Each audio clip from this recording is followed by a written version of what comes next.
Te damos la bienvenida a un nuevo audio de la hora silenciosa de Palabra de Vida, donde líderes alrededor del mundo compartirán con nosotros. El día de hoy escuchamos a... Hola queridos amigos, les habla Eduardo, esta vez desde Barcelona, y en esta mañana nos ha tocado meditar la palabra de Dios en el Evangelio según San Juan, capítulo 1, versículo 29 al 34. Y dice así la palabra de Dios: al día siguiente Juan vio a Jesús que se acercaba a él y dijo: miren, es el Cordero de Dios que quita el pecado del mundo. A él me refería yo cuando dije: después de mí viene uno que es más importante que yo, porque existía antes que yo. Yo mismo no sabía quién era, pero he venido bautizando con agua precisamente para que el pueblo de Israel lo conozca. Juan también declaró: he visto al Espíritu Santo bajar del cielo como una paloma y reposar sobre él. Yo todavía no sabía quién era, pero el que me envió a bautizar con agua me dijo: aquel sobre quien veas que el Espíritu baja y reposa es el que bautiza con el Espíritu Santo. Yo lo he visto y soy testigo de que es el Hijo de Dios. Vamos a ver algunas cualidades de Juan el Bautista. En primer lugar, algo muy importante, reconoció al Señor. ¿Sí? Hay un título que él le da al Señor, que es el Cordero de Dios. Estaba diciéndoles que aquella persona que ellos estaban viendo, que empezaba a entrar en escena, era aquel quien iba a morir por el pecado de todos. Entonces aquel título que Juan le está dando allí, está reconociendo quién era la persona. Fue sensible, ¿sí? Él fue sensible a la presencia del Señor. Él lo vio y lo reconoció. Después tuvo el privilegio de presenciar una profecía que Dios le había dado, que le dijo que sobre quien se posaba el Espíritu Santo en forma de paloma, ese era el Hijo de Dios. Entonces Juan tuvo varias experiencias que le daban ¿cómo poder decirlo? Le daban la seguridad de lo que él había dicho. Era claramente así, era la verdad. Por eso él, con convicción, él predicaba la llegada del Señor Jesús, la llegada del Mesías, y en este caso él pudo comprobar que se trataba de la persona del Señor Jesús. También vemos que Juan fue humilde, porque cuando él predicaba, cuando él anunciaba, aquella voz que clama en el desierto, cuando él estaba enseñándole a sus discípulos, él nunca se refirió a que él era la solución del pecado del pueblo, sino que siempre dijo que había uno más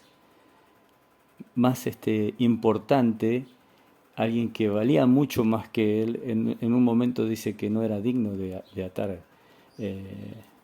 los cordones de su calzado. Entonces él siempre reconoció, ¿sí?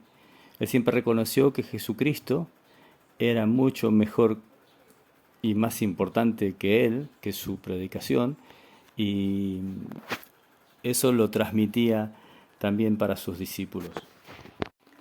Nunca su intención fue robar el protagonismo del Señor Jesús.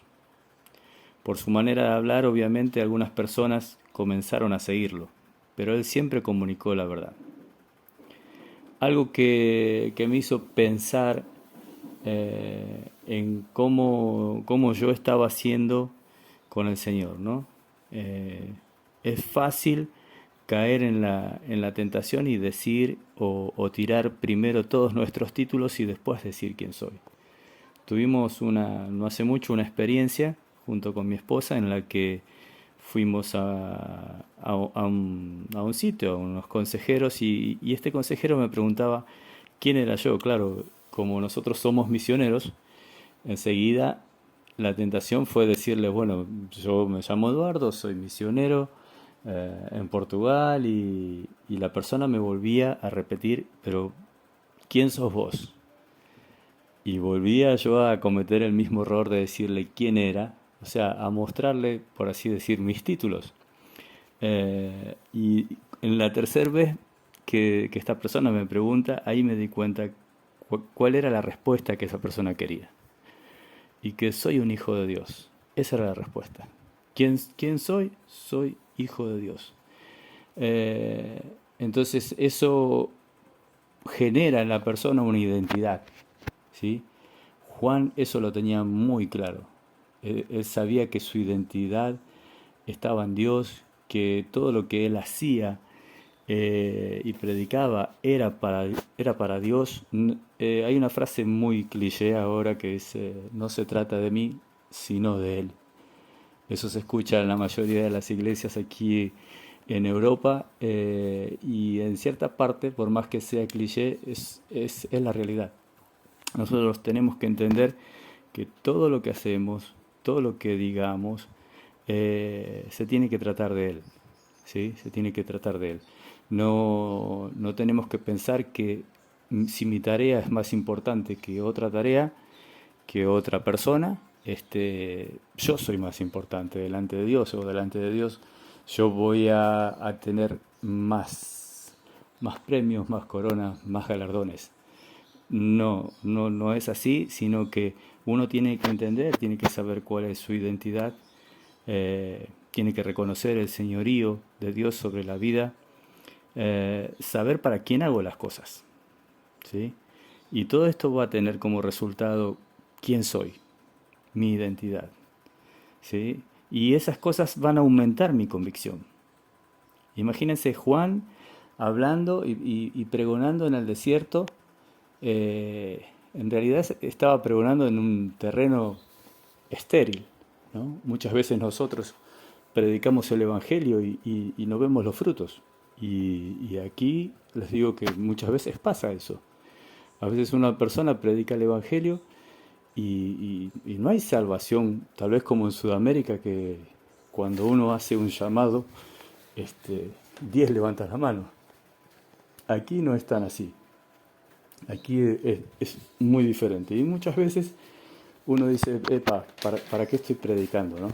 Bueno, estoy predicando como predicaba Juan el Bautista, ¿sí? En un terreno desierto, en un terreno de tierra estéril, pero tengo que saber y tengo que tener la convicción, ¿sí? Y cumplir con mi llamado. Somos voces anunciando en suelo estéril, pero es nuestra responsabilidad. Dios no nos manda a convertir a nadie, sino que podamos predicar el Evangelio y hacer discípulos.